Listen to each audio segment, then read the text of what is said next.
Hey guys. We're rolling. Hey. Welcome to a very special NOMS podcast. How's it going? That's right. A very special episode of NOMS Podcast. Tonight, I think we're going to learn a little about love. Definitely? Actually. Absolutely. Yes, tonight we're going to do something special. Or today, whenever you're listening. Oh, by the way, what's up, Matches? Hey, what's up, Shannon? I'm so happy. Hey. That's right. We are NOMS Podcast, which of course stands for Say It, Matches. Nerding out with Matches and Shannon. That's right. And it is that time of the year to get all Christmassy. So we're going to be doing what a lot of people consider a Christmas movie because there's Christmas in it. It's very Christmassy. It's full of love and family. This movie is from England, came to America. What's it called, Matches? It is called Love Actually. Actually. And we're going to be doing, like you said, a very special episode. We're doing one movie. And why one movie? Because Love Actually is so long, it could be 5 movies. So that's true. It's 5 different movies in one. That's right. It really is. It's a mix. You know, you don't like this one? Wait 5 minutes. That's right. It's like Arkansas weather. It is a buffet. So we're going to be doing Love Actually from 2003, directed by Richard Curtis, starring everybody from England. And a few Americans. Yep. Yeah. A few choice few. Americans. Yeah, we got a lot to say about this movie, and we got a lot to listen to and love. And we're going to be using a RogerEbert.com review, I believe, aren't we? We are. We could not find hide nor hair of any kind of... I don't think they ever touched this movie. I don't know. Which is... That's shocking to me, because this was a major mainstream film. Yeah. It was. This would have been, of course... I mean, this would have been the early 2000s, of course, when Siskel was already in review heaven, and Richard Roper had taken his place. Ebert and Roper, I believe they were called. I didn't like Roper at first, but he really grew on me. He's great. Did he? Okay, I liked Roper because he seemed like a guy who just happened to walk by their office one day reviewing a movie out loud, and they're like, "Hey, come over here, say that again." I believe that Casablanca is overrated and that Raging Bull is about love. Oh my gosh, come in here. You're hired. And Annie calls the best. He always seemed like he had the same opinions as me, so I always liked it. I like it. All right. Anyway, without further we're ado, going to get right to it, guys. That's right. We're going to go with Light. Actually, here we go. Light, camera, action. Soda sounds so satisfying. Here we are in the Love Actually booth.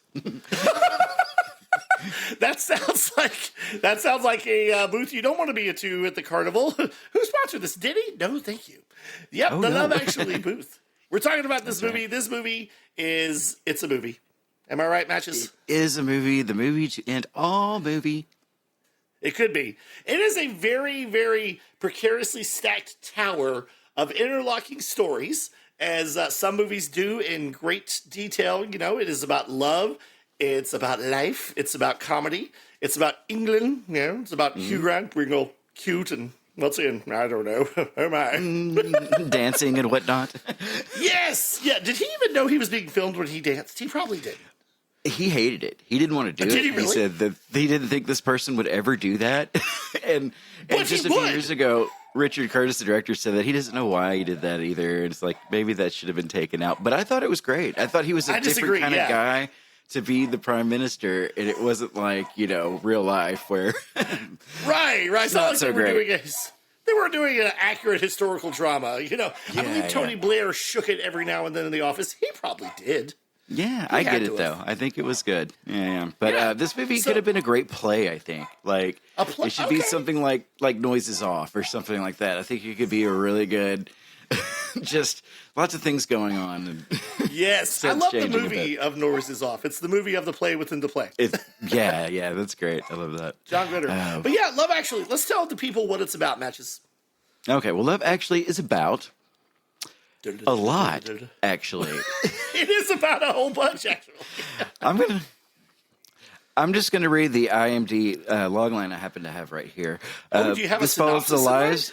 This follows the lives of 8 very different couples in dealing with their love lives in various loosely related tales, all set during a frantic month in London, England. That's right, leading up to Christmas, of course. Leading up to Christmas, that's right. Yeah. Like, where do we start? Like, I guess we could start where the movie literally starts, with a wedding? Well, I mean, technically, it starts out with the Technically. best thing ever as Bill Nighy as the rocker who's doing a version of "Love Is All Around" as a Christmas song, and it's so great. Bill Nighy plays Billy Mack, who's a aging, rock pop star, and he's trying to, he's kind of faded a bit, even though people still know who he is. He probably I love tours how he with his keeps greatest messing hits. up, but it just keeps going well for him somehow. Bill, the whole movie. Bill Nighy plays this character as so cocky and just like off. What's the word? Like not obtuse, but just kind of like he's talking and no one else is talking in his world. I'm the only one holding court. Yeah, he's just kind of aloof and off on his own, I guess. And he says things like when the radio DJ asks him, what was the best loving you ever had? He's like, Britney Spears. Who at the time would have been barely in her 20s, Bill Nighy. Yeah, and he said, I'm just kidding. She was rubbish. Total rubbish. Yeah, he's Billy Mack. So he's recording this song, like you said, love is all. Love, I feel it in my fingers. I feel it in my toes. But instead of love, they replace it with Christmas is all around me. They replace it with Christmas is all around. So baby, let's know. Oh my gosh, dude. Yeah, he's so good in that part. I like him a lot. I want to get into this. Real quick. The Christmas single. Did you know anything about the Christmas single until you saw this movie? The Christmas single? Do you know what I'm talking about? Well, we're not British, but in England, this is actually a big deal. I did not know this until the movie came out, and I studied it and learned from my British brothers and sisters. The Christmas single is the number one song at the end of the year, right around Christmas, and it's a Christmas song, and it is a coveted prize. It's like winning an Oscar. It's like winning a Grammy. If you are the group, the artist who gets the number one single for Christmas. That's a real thing? It's a real thing. It writes your ticket. It doesn't matter who you are. If you've got the number one Christmas song. I do. That's what they fight for in England. The Christmas single is that big of a deal. That's it crazy cool. It puts you in the spotlight, or in Billy Mack's case, puts you back in the spotlight. Yeah, it's like a status thing. So artists fight and battle and crave over this. Yeah, it's a big deal. Wow. Okay, and then we kind of start after that with the wedding. And what's going on in this wedding, Shannon? Oh, I'm so glad you asked. Well, this wedding is between a guy who wasn't as well known then, and his best friend wasn't as well known then in the Hollywood world, but Chiwetel Ejiofor. That is how you say his name? Wow, I think so. Yeah. I don't know. Did you look it up? It sounds like a drug. Like, I need a Chiwetel Ejiofor. I absolutely love that guy, though. Yes. He is getting married to Britain's sweetheart at the time, the lovely girl with the 1,000-watt smile, Keira Knightley. Or as I like to call her, 2003 Keira Knightley. Okay. I think she's still a hottie. She's still a hottie. Yeah. She's way skinny. I feel like she should eat some more. She should eat some pork or something. But she's fine. She can't help it. But she's so pretty. She had already had a great summer with Pirates of the Caribbean that summer. Yeah. That was. She was brand new, fresh off the boat. that year. Yeah, yeah. Like she had started in Bend It Like Beckham, in 2002. Yeah. And so she was getting well known. But yes, Chiwetel Ejiofor is marrying Keira Knightley. And his best friend, played by Andrew Lincoln, who we will know years later as Sheriff Rick from Walking Dead. Freaking Lincoln, man. I love that guy. Coral. Yes. Didn't look anything like he did in Walking Dead, right? No, because I was just like, who is that? I know who that is. Like, especially this round. Like, I only saw it 15 years ago. So I wasn't too I didn't know who that was and I didn't care. But I was like, he's so familiar. I know him. He's in something. And even when they said I was like, wow, I guess so. I guess that was him back then. And I don't know what he was. He does. I don't know what he was doing between 2003 and 2010 being in The Walking Dead. But, it's so weird because when I watched The Walking Dead, I wasn't thinking, oh, hey, it's the best friend Mark from Love Actually. Yeah, for sure. Yeah, actually. Yeah, it wasn't until I watched Love Actually again. There's a very, very cheesy wedding. It's fun. Oh, it's wonderful. They're playing All You Need Is Love. Mark sets up the whole orchestra to stand up and play and sing or whatever. They're doing All You Need Is Love. And it's really cheesy. If you're afraid of the cheesiness, it's going to kill you a little bit. But if you're not a fan of feel good, hallmarky type, lovey dovey cheesiness, you're not going to like any of this movie. Well, no, that's not true. Because, that's one of the ones that stuck out to me as the cheesiest moment, I think. Because there's unity in this. There's some pretty dubious jokes in this. It's not your usual It's not your usual Christmas movie. It's not your usual romantic comedy. So I think somebody's going to find something they like in this. Yeah. No, I didn't mean it was like a Hallmark movie. I just meant like it's got the cheesy, love will conquer all kind of thing. Yeah. Along with cynicism, because hello, it's English. That's right. Oh yeah. The English are like, English I'm so happy. Keep calm and laugh on. Love the English. I do. But that wedding happens, and in this wedding is a bunch of the other characters that we're going to meet later and see more. See, they're not all connected, but a lot of them are connected in different ways. Colin even ways Firth they don't even tell us wedding. Sometimes. I think like they just have. You have to figure it out. Yeah. Colin Firth is at this wedding, and he's like the nicest guy in England as always. He makes a career out of being the nice guy in movies whose woman jilts him. Because when he comes home, his girlfriend who was sick is playing, that's Bangus and Mash with his brother. And it was his brother. Yeah. His own brother. He's like, I just came over to get a vinyl record. And then she yells from the back, he's going to be home soon. You better something. So, yeah. I think it's like, do caught. Things to me or something. Yeah, that's right. So Colin Firth is despondent. And so he goes to France to write his novel? I guess so. Yeah. He's going to pen his novel. The great British novel. And the lady who is sort of his housekeeper, I guess, would you say? Yeah, the young lady that is his housekeeper. Yeah, she speaks, what is it? Portuguese. Portuguese, yeah. So Yeah. I forget her name in the movie. Oh, crap, is it Aurelia? Or something Arrowhead? like that, but not. Aerosmith. No. It doesn't matter. But anyway. So that's one of the connecting stories. And then you've got Emma Thompson is at the wedding, and Emma Thompson is married to, of course, the late, great Alan Rickman. Oh, my, I hope you enjoyed the wedding. Yeah. Alan Rickman. Of course, Alan Rickman is one of the stars of the greatest Christmas movie of all time. You know what I'm talking about. You're talking about Die Hard. I know you are.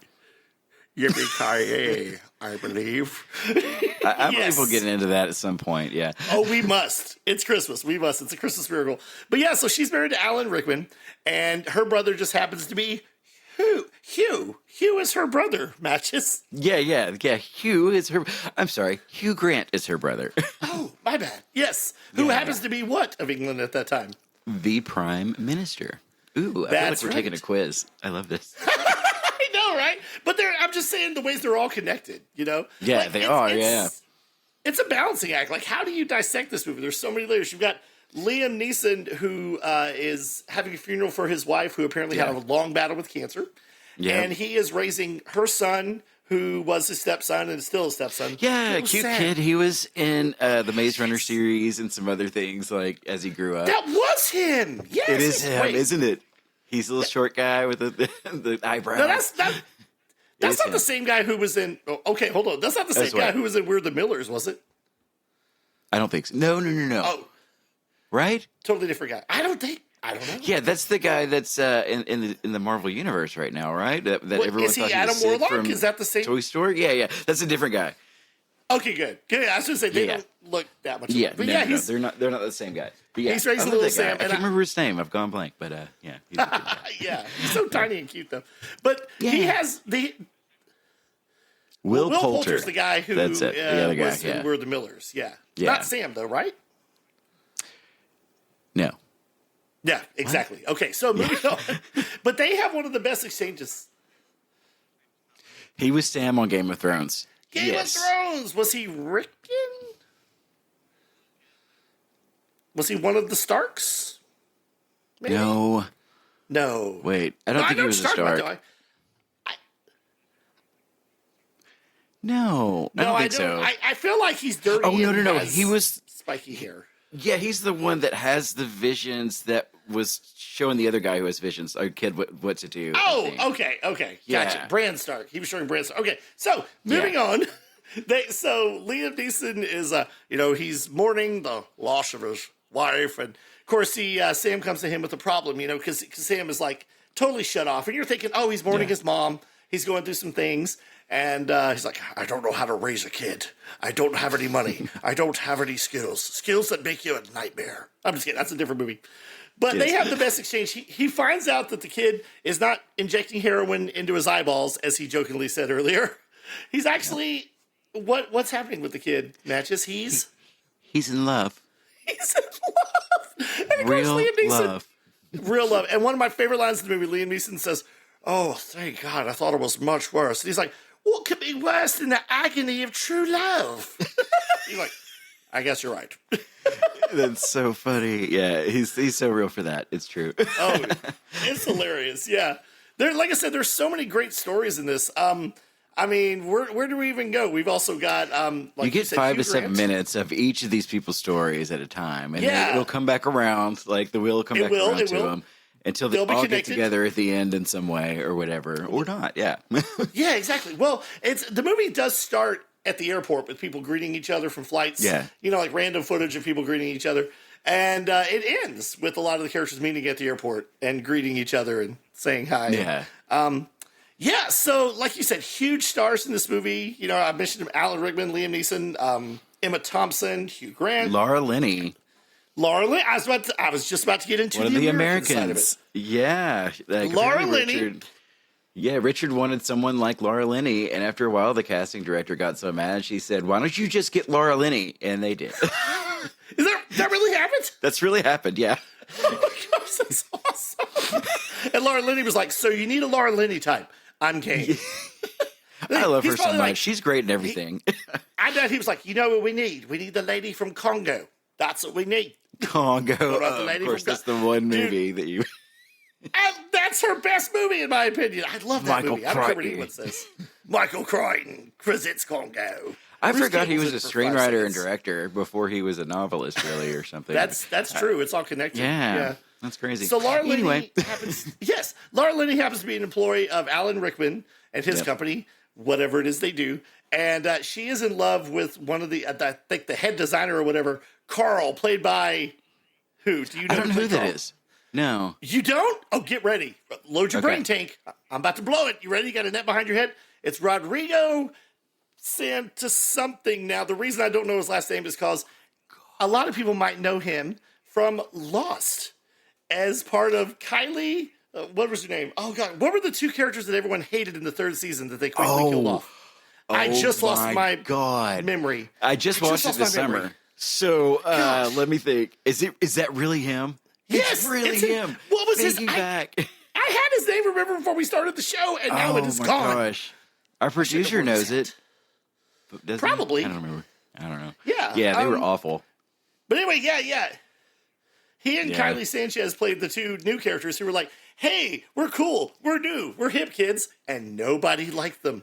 Well, they And weren't supposed to killed be them new. off. They were supposed to have been there the whole time. And it's like, sure. come on. And We know everyone who has been there the whole time. They kept doing Yeah, how stuff come like the camera never saw them on the beach at the beginning? that. Yeah. And they killed them off, and I was like, was this the plan all along? In Or the was worst this because of way. fan Yeah. reaction? And Oh, they it only was mentioned the him worst. again after the guy that heard dead people at the end, was like, "Hey, I heard something, about a couple or something or whatever." Mentioned him one more I know I'm time going to later. remember their name when we're done recording. But also, not probably. only that, did he play Pablo. Yeah. Pablo and Chicky Mama. But anyway, so Rodrigo played Pablo. He also played the Emperor Xerxes in 300.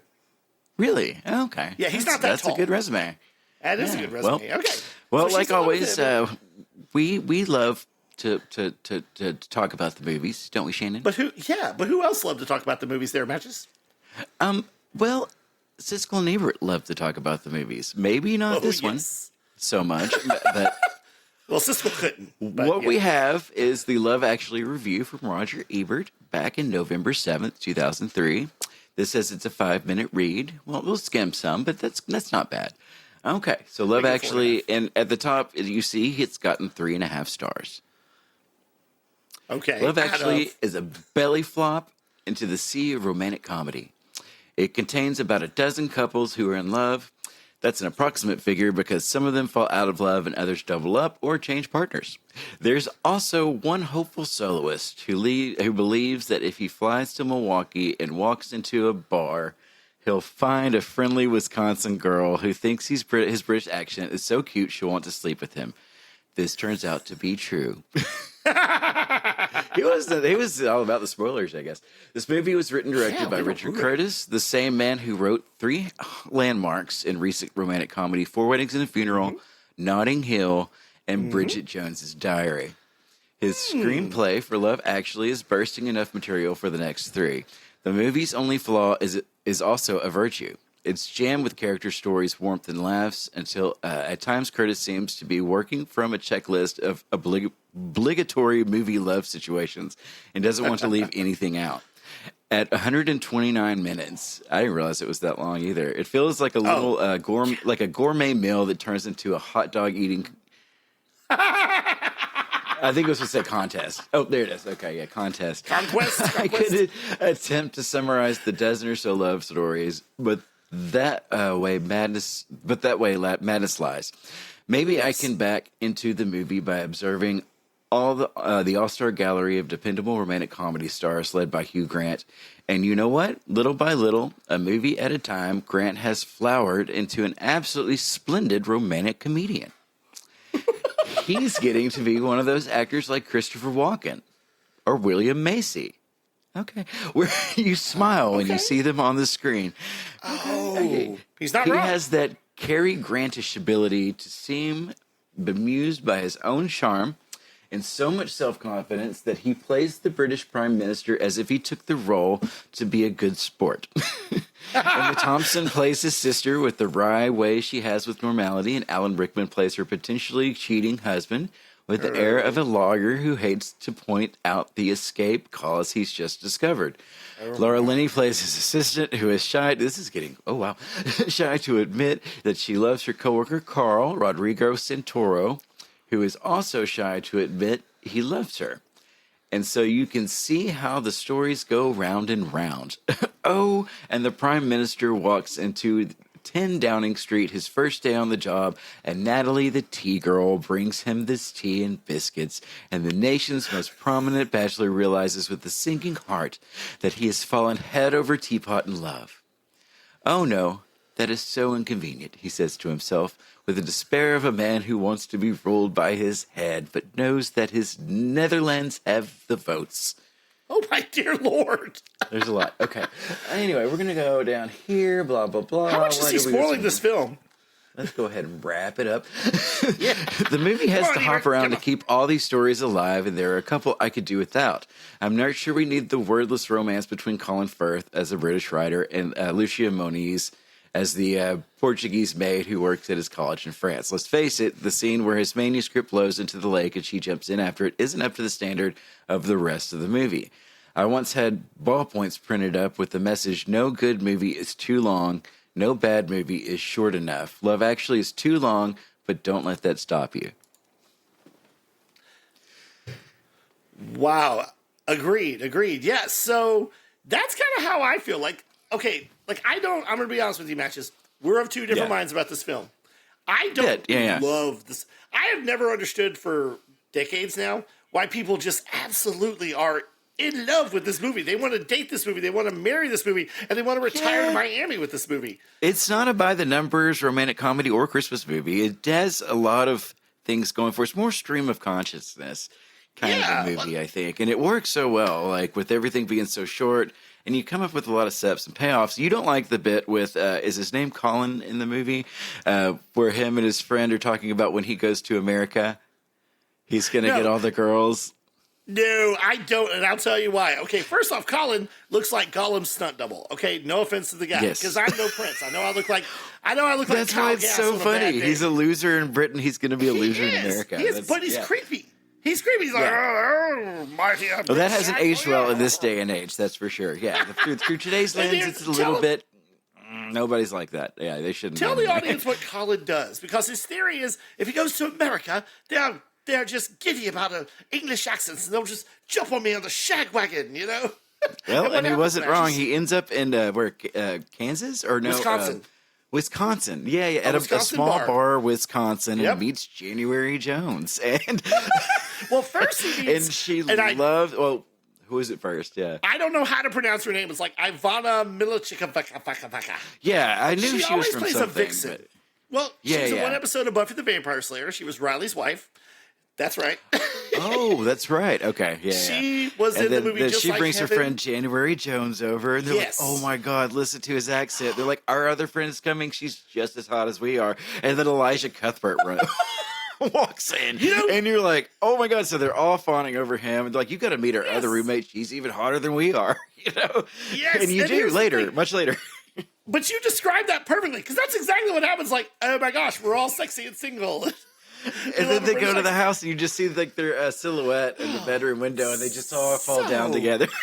It's so crude. I thought it was a great, silly payoff from the as the hot fourth roommate is walking towards the apartment. Yeah. And then you get to see who she is at the very, very end of the movie, and it's Shannon Elizabeth. Shannon Elizabeth, one of my favorite Shannons. Yeah, she walks up at the end, and it's so great. I was like, man, this is 2003. It's so good. You're right. I was just about to say she was very big around then still. So if you think hot lady around 2003, you think of Shannon Elizabeth. And then remember, she comes to America with him and brings her hot sister. Who is that, Matches? Oh gosh, hold on. Did you forget? I did forget already. She was my dream girl for a long time. Miss Denise Richards. Oh, it was Denise. I don't know why I forgot that. Yeah, remember, Denise Richards. She was one of the greatest James Bond girls of all time. Christmas Jones? No, that was sarcasm. Dr. Christmas Doctor. Jones. I forgot the doctor. She was playing Dr. Christmas Jones in this movie. She insisted. She was Dr. Christmas Jones. But the whole thing about it, like, I get it, it's a joke. I get it, it's a payoff. It's like, ha ha ha, American women melt over British accents. But they literally throw themselves at him just because he's saying nothing. The truth is, some of them would. Some people would do that. I'm just saying. Some ladies and some men are gaga bad accents, and that's cool.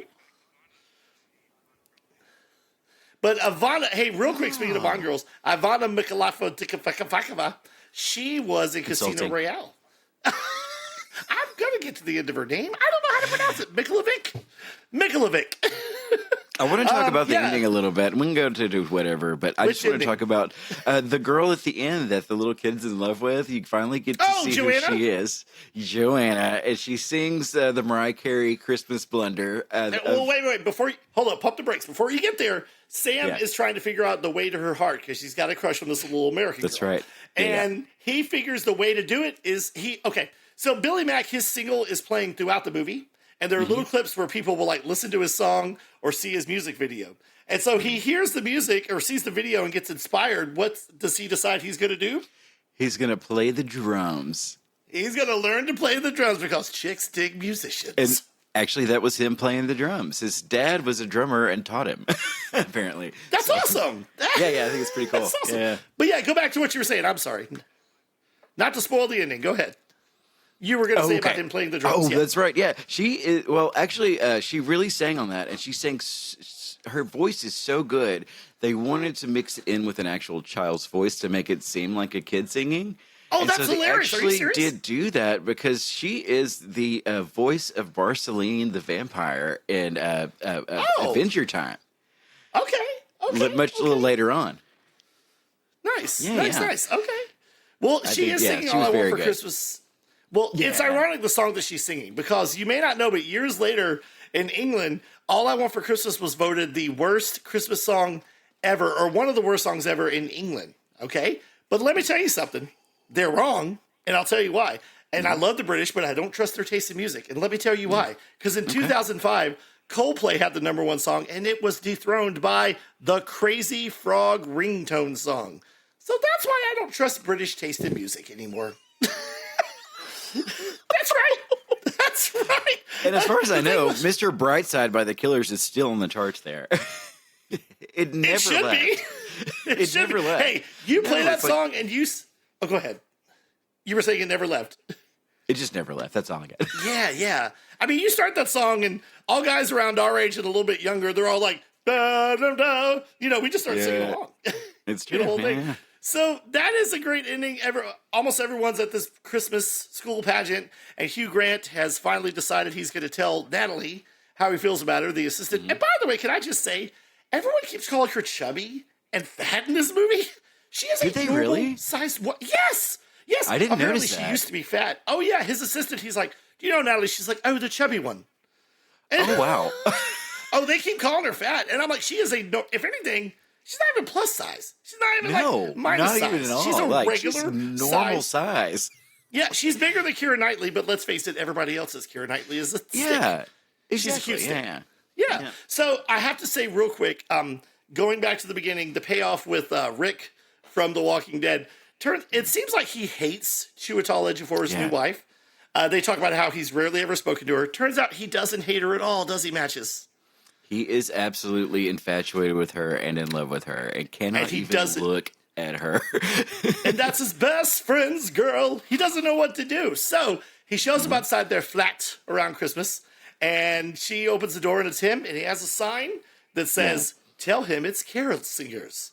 And so this is where anyone in the past 20 years, if you've ever seen any kind of internet video, TV show, or movie, this is the parody of it. He's doing the signs saying, that's right, you are perfect. Yeah, it's Christmas. But for now, we can I'll settle with friendship. Go ahead. Yeah. Well, later on, freaking Lincoln did say that he thought that he was a little creepy in that movie and kind of wish he'd done it a little differently. It is, yeah. Because I mean, like he's focusing on her and their wedding video and only her, and she's like, oh, you know, it's a bit stalkerish. The realization is great, and she doesn't take it badly, which is good on her, you know. Right. She even gives him a little kiss, and he's like, okay, it's enough to be friends with her. And I mean, it is his best friend's girl. If it was a guy he didn't like, it might be different. Yeah. Because there's been no evidence that she was a looker. She still is, you know. She was. So, let's see. Got to say real quick, Alan Rickman and Emma Thompson, they've been married forever in the movie. They got 2 wonderful kids. And Alan Rickman, unfortunately, is being caught in a flirt trap by the most obvious vixen in the entire history of movies. Well, I'm going to say he's obviously not really into her. He's flattered, you know, of course. And I think he finally breaks down and gets that for her just because he's just like, okay, you know, I'm going to get you a thing because you asked for it. Yeah. And here's the thing. He buys her a necklace. Well, he buys her a necklace that you would buy your wife. And he buys his wife a Joni Mitchell CD. Which kids at the time, CDs were how we listened to music. But Emma Thompson was snooping and saw it beforehand. And when she got a Joni Mitchell CD, and how did she know he was at the jewelry store, Matches? Why? Because he was tell him how she caught him by accident. You know, getting jewelry which she thought was for her. Yeah, he was there with Mr. Bean, Rowan Atkinson. Richard Curtis actually wrote the Mr. Bean and created the Mr. Bean TV series. I didn't realize this. So, that's why he's in his movies or whatever. So, anyway, he's taking his time, like, putting the flourishes on the gift wrapping. Doing his classic Mr. Rowan Atkinson stuff. Yeah, and so that's how he knew. That's right. Americans mostly know Rowan Atkinson as Mr. Bean and the only true voice of Zazu in The Lion King. Oh, that's right. Yeah, absolutely. Oof. Yes, Rowan Atkinson, he's a treasure. He is a treasure. But he takes forever to write because he's like, and the twig... This is one of my favorite Christmas movies. I'm there's better out there, I'm sure, you know, but it's unique. It's a very unique movie. We didn't even get to Martin Freeman, and he's naked because this lady the whole time because they're stunt doubles in another movie. It's so funny because they're just talking like they're having like they're at the office, you know, by the water cooler. They might as well be having a little conversation or meet cute, you know. But they're like sex doubles for people wanting to like light the scene around different you know, people for a movie, and. They're so funny together and so good. I love it. Well, aren't they also body doubles, or am I wrong? I thought they were body doubles. What do you mean? No? Yeah, well, they're stand-ins, so you have to get them the lighting right. You have to get their placement right in front of the camera. I was thinking because some actors and actresses don't want to show the nudity, they have someone stand in. Like, whoa! Oh that's no, not really they're actually the marking the scenes and stuff. Oh, they're not. I don't think they're. I think so. I'm almost positive. So okay. I could be wrong. Well, there was I remember some idiot kid from my old school saying, "Oh man, in this movie, those two they're filming a flick, yo. They're porning." But it wasn't by any stretch of the imagination. No, it's not. It's very sweet, and they're very respectful filming. of each other, and you know they're very professional at their job, and that's what makes that part so funny because he's like, by the time it gets to like. Where he asks her out, it's not inappropriate at all. It's like it can happen anywhere. But he's so awkward trying to tell her how he feels, even though hours before they had literally been. That's right. Yeah. That's great. That's one of the many. Are there any characters we're missing? I mean, there's got to be. I'm sure. Right? I mean, I'm sure there is. But that's just fine. We overstuffed. hit the main points. It is. Me too. I loved Ebert's review of it. I wish I could have gone through all of it. It was a little long, but he nailed it. He's like, it's a little too long, but go see it anyway. Well, let me tell you, as fans of this movie may or may not know, and you may not know this, there was actually a sequel, a semi-sequel, a short film sequel in 2017 for Red Nose Day. It was called Red Nose Day, actually. I saw that on IMDb, but I didn't know, what it was or what was real. Going on with it. It has most of the characters from the movie, and it says what they've been up to in the past 13 years. And and there's two versions, because they did one for English audiences. Then for American audiences, they added back in Laura Linney's character. Because she had a sad ending. Yeah, because we didn't even get on the fact that she's always getting these phone calls. And it seems like she's married or something, because she's like, darling, dear. It turns out it's her brother who's got some real bad psychological. Yeah. He's in a home, and he's violent. And so she can't get with Pablo because he keeps calling. She's so devoted. Yeah, she can't get Xerxes' Pablo love. was kind of quick to quit that relationship. Like, he had no patience. To be fair, when they were getting intimate and her brother called, she said, "No, I'm not busy doing anything." Well, she had to say that to him because he wouldn't understand if she was. And it sounds like he asks her if she's busy every single time he calls, and she says, "No, I'm not busy," every single time. So, and of course, because he's mentally unfit, he's saying all these like crazy things, like someone's trying to poison him, and I think famous people are trying to kill him, and So in the Red Nose Day, actually, they give her a redemptive ending. She gets a phone call. And you think it's her brother. Turns out on the other end, it's Patrick Dempsey, Dr. McDreamy, who is her husband. And he's telling her how much he loves her. So she gets a happy ending. That's right. Okay, cool. I want to see that. How do we see that? I don't know how to see that. I tried to look it up on YouTube. If you know how to see Red Nose Day, actually, please let us know. Yeah. I don't think, it's not on the DVD, but it might be on a Blu-ray or something, or a later maybe release. Like a re-release, because it was 2017 when they did it. I have the DVD now. I got it this weekend just so I could watch the commentary, but I didn't get to it before this. So. Oh, nice. Well, yeah, it's great because most everybody returns except for Emma Thompson and Alan Rickman, but Hugh Grant's in it. Him and Natalie are married. And he's dancing again and apparently falls downstairs and continues to dance. Okay.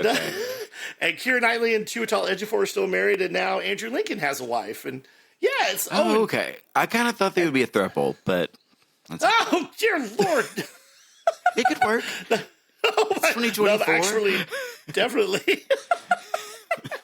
The owners of the show. What's your favorite Christmas movie, Shannon?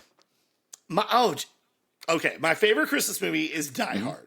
By every stretch of the imagination. Okay. Yeah, but what is your favorite Christmas movie that's actually a cheesy Christmas movie? Okay. Oh, that is so hard to say because I love National Lampoon's Christmas Vacation. Yeah. That's absolutely one of my favorites. The Charlie Brown Christmas special doesn't count as a movie, but... Yes. But I have to... It's not Christmas. Right? What? It's not Christmas without watching that at least once. Oh, yeah, you're right. Yeah, the Rudolph, the old claymation one is really good. Yeah. Those were kind of creepy to me when I was a kid. Yeah, but it's so good. It's classic. I don't know. But I don't know. I really like Love Actually. I think my favorite has to be It's a Wonderful Life, though. I actually really like that movie. I think it's very well done. Much like John Carpenter's The Thing, that movie was a bomb when it came out. And after years of review and loving, considered a classic. Isn't that crazy? Yeah, it was free to play on TV, so whatever stations picked it up, and they were just playing it all the time. Yes, people love it now. Like, it's actually a good movie, but back then it was like, what was it? Just like dribble and like cheesiness and like awful. Well, Speaking of cheesy good feelings, that movie has a special place in my heart because in the late 90s and the early 2000s, my mamaw, we would have Christmas Day at my mamaw and papaw's, and then my papaw passed away in 98, so it was just mamaw, and the night before Christmas Eve, my cousin, Bazanya, she would come over, stay the night with mamaw, they'd have a girls' night sleepover, and they would watch It's a Wonderful Life on VHS. Are you serious? Oh, that's good. I'm serious, yeah. So when we did Christmas exchange with family one year, I got her a popcorn bucket with popcorn to make and the DVD copy of It's a Wonderful Life because I thought, why not bring back the memories? Yeah, and that's awesome. What's funny is I wasn't trying to get kudos, but she said, what a thoughtful gift. And without thinking, I said, I know. But I wanted to do something thoughtful. I know. That's so funny. I just wanted to do something from the heart because that was a special memory for them. Yeah. Oh, that's so cool. Just like going to Applebee's with my mama was a thing, you know? Oh, really? That's cute. Yeah. She would take me to lunch when I was working at the radio But we're going to rate Love Actually. Okay, let's do it. Yeah. So we're going to rate this. I'm going to give it... go ahead, Shannon. What do you give it? Okay, well, because the movie is 17 hours long and takes 20 days to watch, I am going to give this movie... I'm going to give it 3 out of 5. Hold on, wait for it. I'm going to give it 3 out of 5. Oh, come on. This is why I passed it to you. You monster! You did this on purpose. I'm going to give it... I got mine now. Okay, fine. I'm going to give it 3 out of 5 creepy Englishmen trying to creep on American women. Oh, my... I must say, I'm going to give mine the total length of time to complete this movie, the full 12 days of Christmas out of 12. That is how long it takes to watch this film.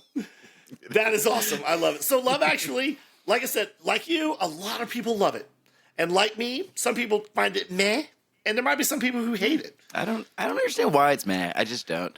The more I see it, the funnier it gets to me. I don't think it's because there's some digs at America. There's a few digs at America, like with the president and everything. He's kind of a... Yeah, well, I mean, that was kind of right. I'm just saying. I mean, I'm not saying it was. I'm just saying, like, yeah. But, you know. Yeah. But there you go. Love Actually, people. Enjoy. And so now, yes. I believe we are going to... You said I get to do a theme song. Is that right? Yeah. Okay. We have Good. Do we need an intro for that? Do I have one? Oh, do it.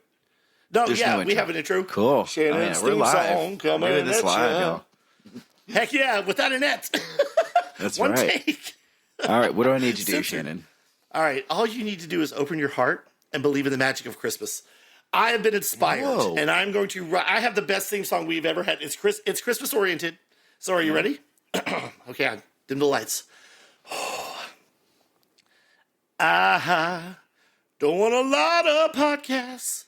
There is just one that I need. I'm going to take the key down. One that talks about good movies with a touch of Siskel and E. I just want matches and Shan. Christmas with the Griswold fam. Even if it's a box office bombs. Baby, all I want for Christmas is NOMS. I don't want another podcast. There's just one that's right for me. And I love when they talk about great endings, like sleeping with the enemy. I just want to laugh and hear what they thought of the movie Sphere. Sharon Stone is the bomb. Baby, all I want for Christmas is NOMS. Ooh, baby, all I want for Christmas is NOMS. Here we go. Hit the high note, bitch. Hit the high note, girl. Hit the high note. Wow. I mean, if only every day was Christmas or every week was Christmas, we could actually use that one for the theme song. Oh my gosh. Every day is Christmas at the Shannon house. The best one that we've ever gotten on NOMS podcast. You won. This is the best theme song that we've ever had? Is that what you meant? Oh my gosh. Yes. Oh, it's the best theme song I've done today. It's a low bar. It's a very low bar. It's extremely low bar. It's not a high step. All right, it's big. Yeah, good job. Good job, Shannon. What we got next, sir? All right, next, you guys. It's ready? Okay. Oh yeah, I think I'm ready. It's time for the video. Movie corner Mariah style. Okay, went off real quick. Okay. Hi, buddy. Hey, man. Hey, by the way, I just want to say it's good to see you. I'm enjoying this, and I hope you're enjoying listening and watching us wherever you are. Yeah, it's Christmas. Wait, no. It's December 10th. I'm just kidding. Hey, it's Christmas as soon as it's Black Friday. It is Christmas. That's when I start listening to Christmas songs in my car. Yeah, it's true. Oh, I'm still in Halloween, but it'll be Christmas in my heart soon. That's funny. I like Black Christmas a lot. Which one? All of them. All of them are good. There's three. Every single one of them, Shannon. Oh my gosh! I'm Did you just all men me?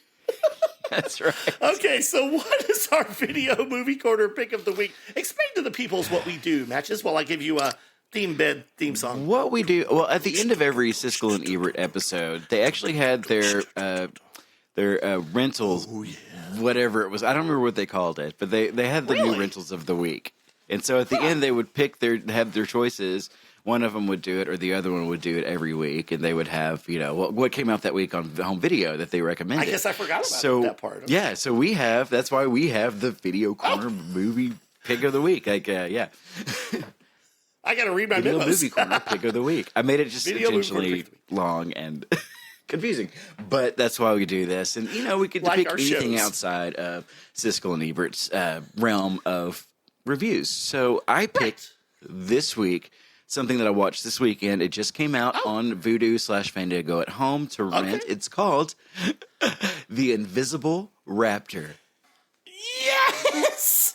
Yes! Now, absolutely for those of you, not a Christmas movie, but... No, but for those of you who don't know this movie, Matches, take the floor, buddy.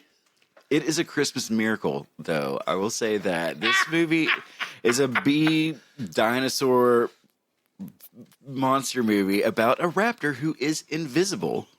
Yes. They have named him Chance the Raptor. By the way, Rocket thought that was hilarious. When I told her, she's like, what? And it's got, there's some dubious jokes in this one, I'll say, that are, you're like, oh my God, I can't believe they just said that. And then they follow it up with something so hilarious, you can't even be mad at it. I laughed out loud so many times in this movie. It was ridiculous. And it's got Sean Astin in it. And he has a very, very unique role in this movie. And there's others too. Everyone did a good job, but there's a lot of gags. There's a lot of jokes, a lot of references in this movie. There's some Gremlins references. There's some, of course, Jurassic Park references. Yes. I think this guy's name is, what was the guy's name in Jurassic Park? Dr. Grant or something like this. Oh, and he's a Dr. something else Grant. But they work at Dino World, which is like a kid's... Jurassic Park type world, and it's very good. This guy is a doctor who fell from grace and now works at Dino Land. He was an archaeologist, so not a doctor, but like a PhD, not a PhD doctor, but like Dr. Grant, like Dr. Dre. Yeah, and it's just it's hilarious. It's silly B movie fun, but I mean it's really an A+ to me. I had the best time. Nice. I laughed, I cried, I hurled. It was amazing. When I remember you or your brother sending me the link to the trailer on text, yeah, I'm like, it's a well-made B movie, right? I mean, they put a lot of care. Well, it's only 8 reviews up on Rotten Tomatoes, but it's got 100% right now. I don't think it's going to stay, but it's going to be 90% for sure. It's 90% in my heart. I'm just saying. It's funny. I can't wait for y'all to see that and tell me all the jokes you liked, because it's a bit like, I think Onyx the Fortuitous is a little bit better than this movie, but it's up there. But it's on that level? It's close. Okay, so it's not The Room where it's like funny but not supposed to be. No. It's actually pretty well done. All the way through. It doesn't look bad. The effects are great. The gags they have in it are hilarious. They do kill a few folks. You're like, oh, but they don't show some of that stuff. The more gut wrenching ones they don't show. So invisible. That's good. You just learn later that they may have perished, and you're like, oh, that is funny. By the way, I'm gonna watch it again this week. Well, now that you've done your awesome movie pick of the week, I feel like mine has diminished, and I feel unworthy. So it's like great, I get to have Bruce Springsteen open for me. This is wonderful. Great. We do this every week. You're used to it by now.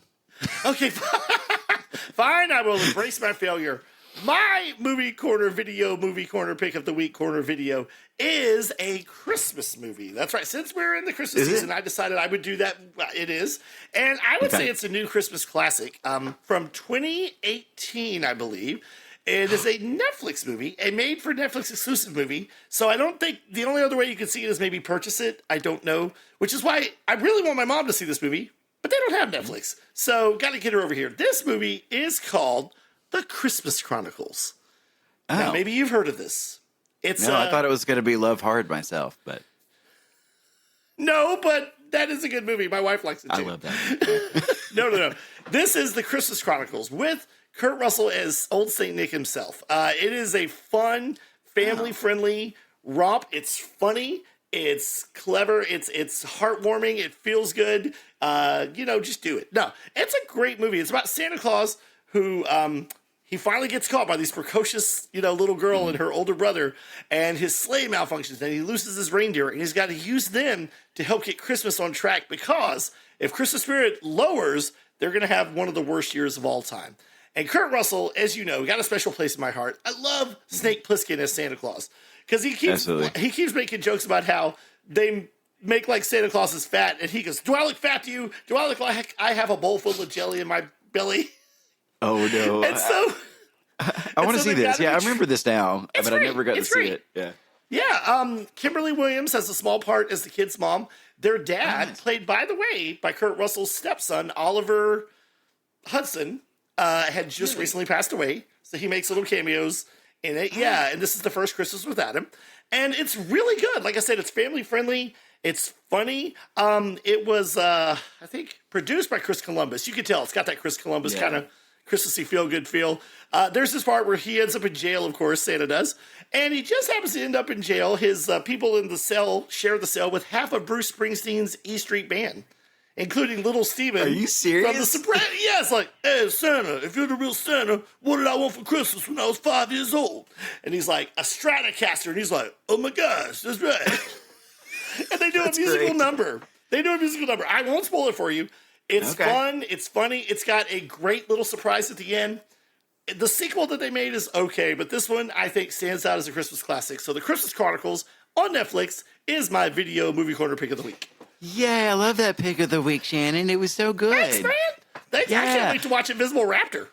Did you watch Dear Santa yet, Shannon? No, I have not. With Jack Black as Satan? Yes. Because it's about a kid who's dyslexic. And it actually sends a letter to Satan instead of Santa. And I thought it was great. It's one of the Farrelly brothers that's directing. And so yes, one of them. Yes. Yeah. And so, I mean, it kind of went on a little long at the end, but it nailed the landing, I think, at the end. And it was very funny. Nice. It was very cute. Yeah. Okay. Awesome. Well, that was our video movie corner pick of the week. That's right. All right. Good job. And now, I believe we're going to get to the end of the show. But first, I have something I need to share with you. What's that?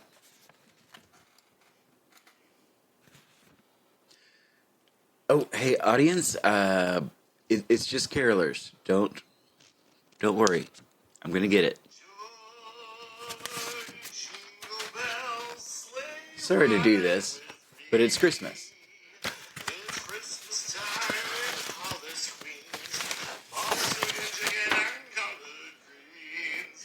And I just wanted to say to me,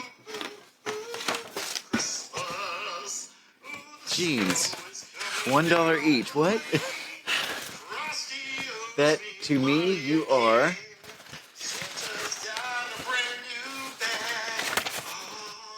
$1 socks each. Okay? But you need to know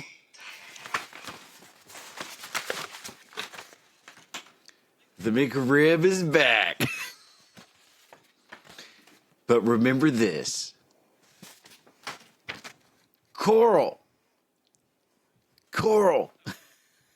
That's right. Coral.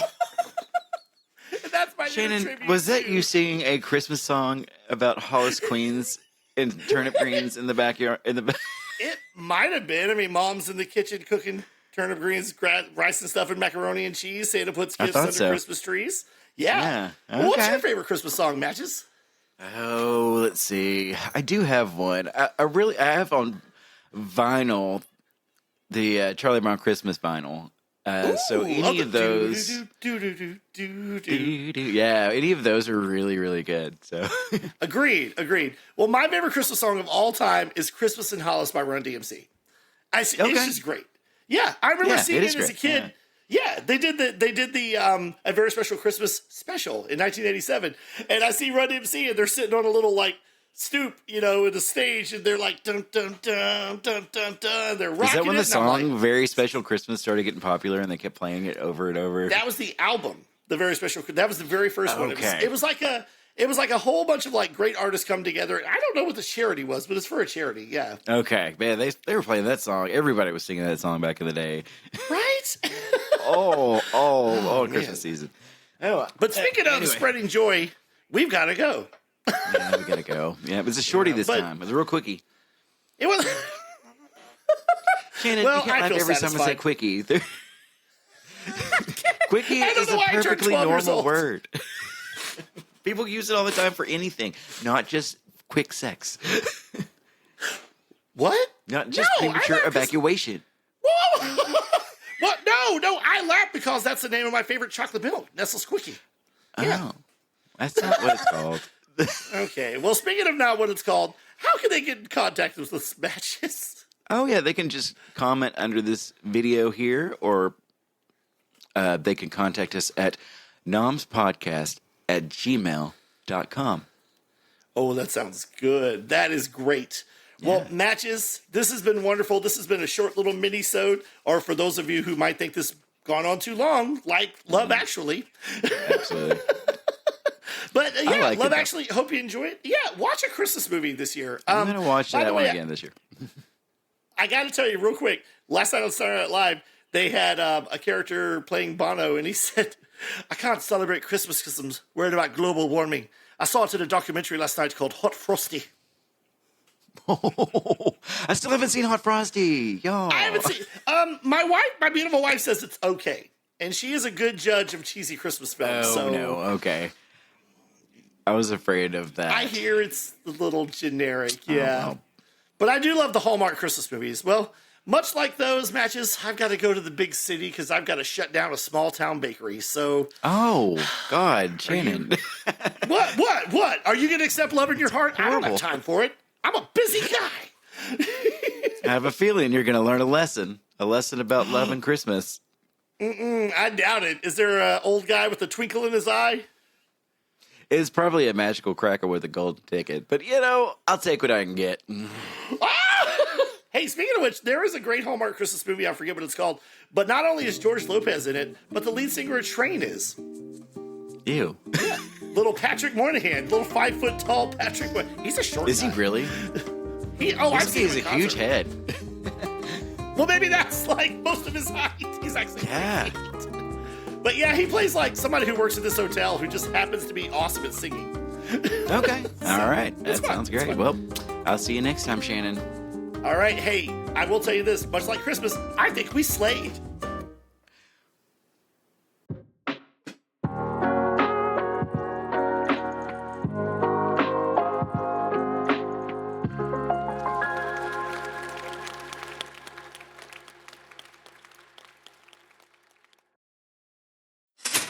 Nom, nom, nom. Nom, nom, nom.